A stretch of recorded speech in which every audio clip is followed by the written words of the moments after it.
caught this forward, upward motion with drops in one ocean. Roll on. Will you rise up with me today? Lift up your voice and boldly say, we are the ones we've been waiting for. Live the dream of your highest calling. Be the hope of a new day dawning. We're the ones who can make a difference. Let's stand together. Share your gifts with the world that's waiting for a change that we're all creating. It's a moment for our greatness. Let's stand together now. It is a delight to gather with you in consciousness today. I am your host, Rev Erin, and I come to you from Unity Village Chapel on grounds at Unity World Headquarters in the state of Missouri. And we come together each week for a mindful message, for a conscious conversation to navigate showing up in our world and in our own being with spiritual principle. So we take these principles to the streets, we take it to life. We deal with the challenging questions, the challenging news, the challenging events, and we deal with our spiritual practice unfolding together. So I invite you to share this conscious conversation with those in your life, with the spiritual leaders, with the ministries, with the communities, the family, and the friends that you have, that you know are participating in a world of awakening, who you know are intentionally creating a world that works for all. So it is my delight to host today from our panel of AGNT leaders, Reverend Michelle Medrano. She comes to us from Mile High Church in Colorado, and it is always such a gift to be able to have a conversation with you, Michelle. I love you, woman. Thanks for being here. Thank you. Thank you. It's great to be here with you. We haven't seen each other for a while, so yay, that we're back. That's wonderful. Wonderful. So we're rolling into November here, and November is traditionally the month of gratitude. And gratitude can be kind of a light practice, of a surface practice of let me just write things in my journal, or let me try to feel good about things that I don't really feel good about. And it can also be an incredibly deep and powerful transformative practice when we allow it to be individualized through us and as us. So I'm excited that we're going to talk a little bit about gratitude today. And one of my things on gratitude is to take everything that people talk about and try it on, but to recognize that you will have your own unique experience with the spiritual practice of gratitude. So do not stop if it feels light and fluffy. Do not stop if it doesn't feel powerful. If it doesn't feel powerful, if it doesn't feel real and creative and grounding, then you haven't gotten to the fullness of your practice yet. There is an invitation here for you, because I have had an interesting journey myself with the practice of gratitude. I could not characterize myself as like a grateful person that just, went around just feeling blessed and feeling grateful for the things in my life. I tend to have a woe is me mind, a mind that just like, and so just kind of fluffily going, at the end of my day, here's the things I'm grateful for. It just felt inauthentic. But I was able to, through our new thought teachings and through our practice, able to find like a crazy, deep, meaningful, like down to your knees, tears coming out of your eyes, beautiful, sacred practice around gratitude that has really enriched my life. Because I do show up as a person that's grateful, like in my conversations and in my life. People think of me as a pretty, like, some people even think of me as like a cheery, happy person that thinks that, I don't have a downtime or difficulties, which is, au contraire. But I was able to just reach a new depth when I integrated all of my being, and not just, what I read or what I thought it should be or what a gratitude practice might look like. Like when I integrate the Mother Earth and the just like, appreciation for the magnificence of creation and our animal friends and a tree and like all of this stuff. And then even within my own life, grateful it from a non-dualistic perspective, like getting into non-duality and seeing from a different vision, seeing with spiritual sight and third eye seeing, it has just really transformed it for me. That's beautiful. Yeah, and I thought that talking about gratitude would be good in the US. Of course, November is Thanksgiving. Canada already had it. I don't know that other countries celebrate it like we do, but here in the US, it's a big, big holiday. And I think you're really articulating so beautifully how we have a choice when it comes to Thanksgiving or gratitude itself for that surface practice that's just kind of the polite things you do to say thank you and writing notes. And I don't want to dismiss it, but also gratitude journals can be very powerful and profound for people. And and then you've taken it deep, because some of that level, surface level stuff, it's kindergarten gratitude, and I think that it serves our souls. But when you learn to take it deep like you're talking about, it is all encompassing and pervasive, and it changes everything almost like at a molecular structure from the Yes. inside out, right? And so the two aspects that I also would like to lean into about gratitude today that have really um, called to me recently is not only the deepening practice of gratitude as you've articulated it, Erin, it's also a spiritually mature person finds ways to be grateful even in their most painful moments. You got And it. yeah, and it doesn't mean that it I think the expectation sometimes for us metaphysicians is that, okay, this horrible thing is happening. Okay, if I'm grateful, it will just go away. But here's, I think, what really is the potential of what can happen when we can find something that we're grateful for. And maybe it's even, wow, I am really going to grow and deepen through this. I don't even know what is deepening in me, but I'm going to be grateful for it in advance. That what happens is it allows us to get the gift of it sooner, so it can have its way with us and move on, I think, a little bit faster at times, but it also has a lasting impact on our essence, because the law of attraction causes us to move into experiences. And part of what happens to us when we have repeat issues of negativity or repeat patterns in relationships or in life is we haven't used gratitude to really say, okay, what is the deeper idea of this? I don't even like the word lesson so much, even though people want to use it. I think it's not like the universe is doling out lessons. I think that our soul or our essence is attempting always to smooth out the energy in our consciousness, and it does so by attracting things to us that show us where we're still in denial, or where we're practicing um, lack thinking, or where we're not honoring our self-worth, or where we're not loving ourselves, or where we're not sharing all of our gifts. And so painful experiences come to us as a way to help us actually have what we want, and to be grateful for those painful experiences, those challenges that show up.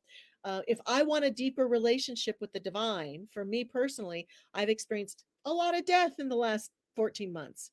Now, I'm not going to say that that was all designed just for my growth, but I am going to say that as I've gone through grief, it has helped me immensely to practice gratitude for what that grief is helping me see about myself, helping me learn about myself, helping me understand about God as me and the love that God is. So it's being grateful for even the negativity that happens, the negative experiences that occur. Absolutely. And, two big points that you pulled out were uh, like preemptive gratitude that's not in reaction to something, gratitude that's proactive, gratitude that is in an energy of itself, and it's not a reciprocal thing. It's not like I wait for something to happen to be grateful. So that is a deep dive in and of itself. And then the other piece I just want to pull out that you're speaking to that is so powerful and often misunderstood, I think, in the deeper teachings of principle and metaphysics, is that it does not mean that we need to sit there and look at something painful or look at our suffering or look at suffering in the world and say, I like that. Or I'm say, so grateful it's so that great. Yeah. We don't have to go, oh, I'm just going to, sometimes I think people try to put that sticker on hoping to get there. And that can deny the human experience and the human condition. It's not so much that, is it? But like what you said is, it's really being able to see through something. And sometimes it's like a hard stand where you say, damn it, I will get something good from this. I will be the good that comes from this. I will pull every ounce of learning, healing, growth, expansion, groundedness, centeredness from this that could possibly be available to me. And that is a deep, rich, and intense practice. It is no bumper sticker, and it is not for the weak of heart. It is for those of spiritual strength who are willing to just trust and know that even in the midst of this, I will be part of the good unfolding. I will claim the good unfolding. I will see the benefit. And that doesn't mean saying I wanted it to happen. That doesn't mean saying I liked it. It doesn't mean saying I'm calling it good. I'm calling forth the godness in it. Yes, and what can result in me, grow in me, happen in me. I mean, I've even witnessed through death, one of the things we resist the most, hate the most, don't want to happen the most, beautiful things occurring between people, relationships mended, connections happening. And I firmly believe there's nothing or no one in this universe that is all good or all bad. There's no condition in this universe that's all good or Oh, all yeah. bad. It's all a little of it all, right? And so there are pros and cons to everything and everyone and every relationship and every experience. And so spiritually mature person understands this and doesn't say that when something happens that is unwanted, that it's all bad. They seek out, and they can say exactly what you're saying. I would not have chosen this outcome, and I'm going to be with it as it is, and I'm going to mine the gold out of it for myself and for my family and for people around me. And so that's the opportunity that happens when we understand this. And then the other part of it that I think is really important is in wanting to recreate or to create our lives. You mentioned, and I mentioned also, gratitude in advance for something is really important. And sometimes it's just gratitude. We see it as just gratitude in advance for the thing that I want to happen. But here's a deeper possibility for that.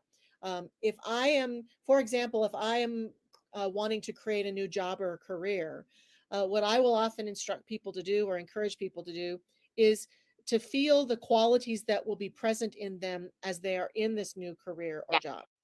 And then to feel those qualities and to be grateful for those qualities that are already inside of them, and to pay attention to when those qualities show up in other realms of their life. So if I say that I am grateful that I share my gifts, joyously in my new career or job, and then I'm with my child and I share my gifts with my child, then I call it forth and I say, oh, there, I did it right there. That's that same quality. I'm so grateful that it's already present in me, and I accept that it's present in my new career. So it's kind of recognizing that we can use gratitude to notice what's already inside of us at a deeper level. That's right. And that's how that's how we participate with spiritual principle. And that's how it becomes generative or co-creative. Because when we recognize that it is self-existent, we see it often, and we most often recognize it as a reflection or response, but it is truly a self-existent force, power, experience.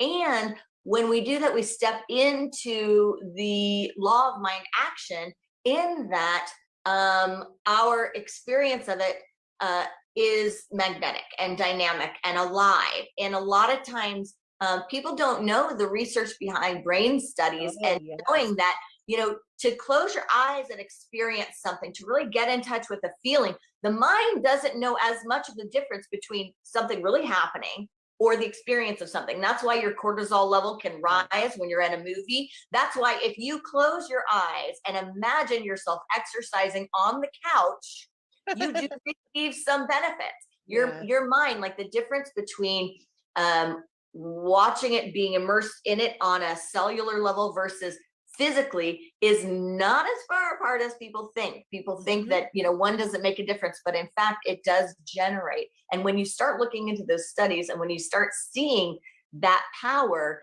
you recognize that there is a whole avenue of creation available to each one of us that is greatly underutilized. Absolutely.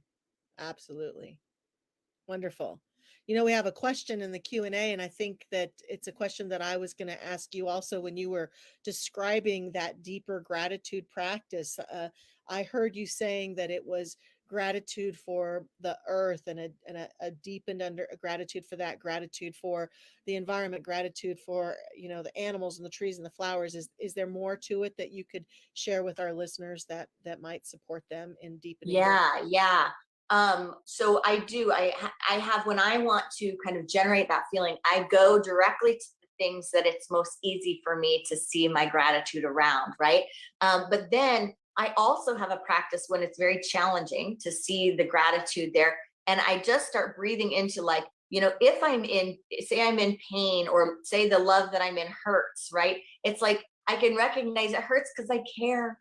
Right, exactly. Then I can have gratitude for caring. If I have tears, I can be in those tears, and they can either be, dualistic tears. They're good or they're bad, right? Happy tears, sad tears. Or I can start just breathing into the magnificence that I'm vulnerable, that I'm alive, that I can experience that I experience that because there's love there. I experience that because there's depth there. I experience that because it's rich and it's real and it's alive. And then I kind of fall or roll into this just sacred gratitude that goes beyond kind of the human conditioning, or beyond dualistic thinking, like that it just, how I somehow just go into that space that's beyond my human brain that wants to judge it, and it just becomes beautiful. Like the tears become beautiful and warm. I can remember having a miscarriage, and I can remember sitting on my back deck in pain, in just intense pain. And then I had this moment, because I was just leaning into the Mother Earth. It was leaning into the trees and the green around me, just saying, take me, show me, teach me, breathe that breath of life and comfort into me. And I just remember having this tearful and suffering yet glorious blanket of awareness saturating my being with the kind of message that this is life living itself. Yeah. This is what life looks like. And this almost peering into the natural world and seeing how creatures, when they multiply, so often they have many losses. Absolutely. For one birth.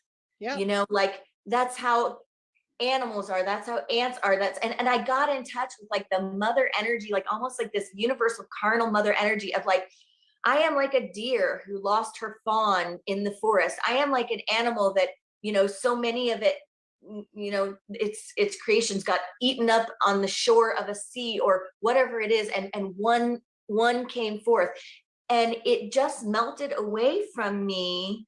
All of the ego's conversation, the human self-judgment, like, what am I doing wrong? Did I do something wrong? What's wrong with my body? What's wrong with this? Da, da, da. And it was just like, Erin, there's nothing wrong. This is life living itself.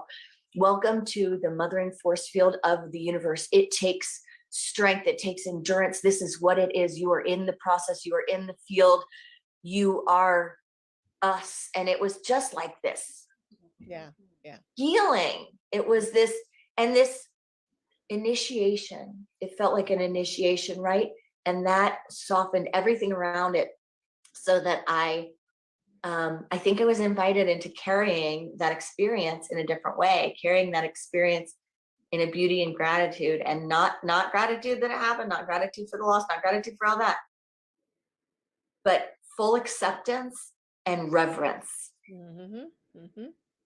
Yeah, that's beautiful. Thank you very much. Wow, what a great story. And not just a story, but what a great experience and example for everything that we're talking about here today. Yeah. And I've been so grateful for that ever since, because that moment has never left me. It's like when you have those moments, they can't leave you. Yeah. Great. I don't know that we have any other questions or comments, so we could ask others to share their experiences of gratitude. If anybody would like to share your experience of deepening gratitude, we'd love to hear from you, and know that this can be a lovely season of gratitude and love and light, which I think people do also underestimate, that gratitude is an uplifting, heartful experience, and gratitude is a transforming experience. And I do think that people do also underestimate what you said earlier, that every brain study that I've ever read talks about that, gratitude is not, and Thanksgiving is not some woo woo Yeah. practice. It is truly a transforming practice to our brain energy, to Yes. our emotional field, to our heart, the heart intelligence and that sort of thing. The Heart Math Institute has done some great studies on that. And so we're not talking just about, um, I'm grateful for the trees and the flowers. I mean, you certainly can't go wrong with even that level of gratitude, but we're talking about something that can really deepen us into God, into the Yes. divine in a Yes. profound way. Yes. And, I found at this time, I don't know if you found this as well, but I found that, recently, what I notice is that the folks that have a great gratitude practice and can expand it and see, like you said, see that nothing is just good or just bad, but so that they can activate the good in it. Those are the ones that seem to be a little more grounded and content in daily life and a little less resistant to what's going on. And the ones who are challenged by seeing holistically at something and really just diving into, like, what are the parts that are good, what are the gifts here, those are the ones that are really, really, really struggling even more with all the current conditions and the climate of the world and all of that. I know that, as you know, that I have a little one. I have a little 3-year-old, and it's funny because I think about all of our spiritual practices, and I think about how I can teach her and support her and her own individuation. But one of the things, that she's into lately is, like, if she doesn't want something, right, it's like full. She says full. And she, when you're, going through no thank you and saying no thank you. And so I have just organically taught her, because sometimes she would just say no. And I would say, remember, no thank you. The no is to the thing that you don't want, but the thank you is to the giver or the source. So she knows, like, if we don't want food, we don't just say no. Saying no disrespects the Mother Earth for providing the food, the hands that brought it to us, all of that growing of it, that thing itself. So you can say no to the thing. Your no is to the thing, whether or not you want it. But your thank you is your practice. And it's so cute because I think she does get that, and I hadn't thought about it like that, but really everything can be like that in life. If we take that just little example and apply it. The latest is that she's not happy about the spiders that inhabit our house. And so she goes through, I don't like spiders. I don't like spiders. And, it's working with her. We don't like them in our house. But what is the value of the spider on the planet Earth? What is the value of the spider as a creation of source? And just getting her in tune with that. So it's like, a spider is not just a bad thing. We don't just say no and not have gratitude. Like, have gratitude for the creation. So it's kind of that yin and that yang. And I think if we all let that ooze into our own private practices, I think that can benefit our minds and our world. Yeah, I think gratitude unsticks us. I do come across a lot of people who, because, as you say, because of the climate of the world, some fear they have, some thing that happened to them years ago, are stuck. They're stuck in that condition. And, one of our persons attending, Mary Lou, just made a comment about an attitude of gratitude on a daily basis multiplies and brings more to be grateful for, and a deepening awareness to be grateful for the glimmers of good in a negative experience. And conversely, being stuck and being completely ungrateful, being completely unwilling to move or shift my position, being willing to see things from another viewpoint, being willing to have gratitude for what we're seeing or what's happening, it causes us to be stuck. And when we're Yes. stuck, just like Mary Lou saying, that gratitude becomes a reverberation that then attracts more good to us. The persistent arrogance and righteousness of staying stuck in some negative perception is also the same thing. The law is no respecter of whether you choose to stay stuck in your anger, resentment, pissosity at other people, your story. If you choose to stay stuck in your victimhood or your blame, then the law just says, great, stay there. You're stuck. Here's and some more. yeah, you're just going to get more of that. The door's open. Let's load it in. Yeah. Whereas having gratitude, even if we can have gratitude, even the littlest bit, it's like it's an injection of energy into that stuckness that can begin to transform the whole thing and begin to reverberate a completely different energy, which then attracts more good to us. And I just think people underestimate, because we get so righteous and arrogant about our own viewpoints and who's doing it right and who's doing it wrong and what's going on out there that we like and what's going on out there that we hate. I just heard this song from Lady Antebellum that I just love, and it's all about worshiping what we hate. And that hate itself is like we're worshiping what we hate. If you want more of what you hate, just keep worshiping it with your hate. And Yes. and that's in our personal life and in our collective life, you know? Yes. And I have noticed that in even in our giving, a lot of people practice like responsive giving. I will tithe or I will give my offerings if I like what you gave, rather than because it's a principle and a practice and I am generating from it and I will stand with what it is. So like we know in spiritual community, we have this experience right now where we've been through an interesting year, 2 years, right? And it's funny because a lot of times people will, damage is not the right word, but they will withhold from giving if it is not according to what they want, but their higher want is for the thing. So if your higher want is spiritual community, right? You want it back, you want it with no regulations, you want it the way it was or better, right? But you will withhold your giving because you're not getting the way you like, You subconsciously are destroying or deteriorating or adding to the decrease in probability and possibility that you will have or be generating what you are really wanting, rather than coming from a core of practice and principle and generating what you want and standing for that. It's funny, it happens with collective communities. So if you're in a community that has an HOA and you aren't willing to be accountable and step into being circulating your good, and then there go your fees or this or that, right? And it's the same thing as spiritual community. Well, you want more, but now you're offering less. And so how much more can be offered? So these are all dynamics to know within our own minds so that we can get on purpose with what our intention is, what we want, and who we are and how we show up, so that we really are clear about what we are generating with our energy, our gratitude, our criticism, whatever it is. So that we can really just be more a part of what we want to be a part of on this earth journey. Absolutely.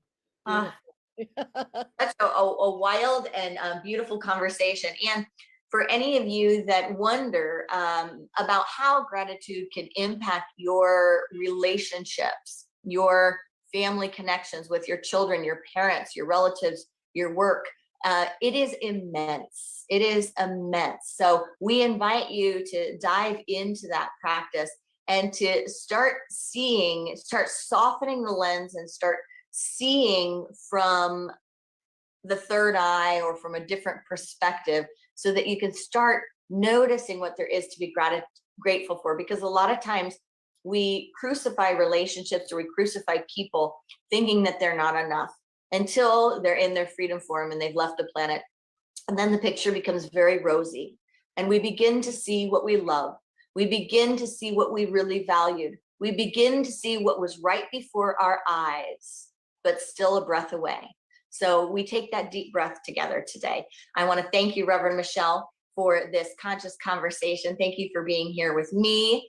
It is so great to be on this AGNT Speaks leadership team with you, and I always value our conversations here. Thank you. Me too. It's been great to see you. So for everyone joining us, both in the Zoom room and online, remember you can access these archives later on if you would like to. And we invite you to share this message, share this spiritual community of AGNT with the world. So if you would post this on Facebook, repost the broadcast, do whatever you can do to co-create a world that works for all. We will see you next week. Something great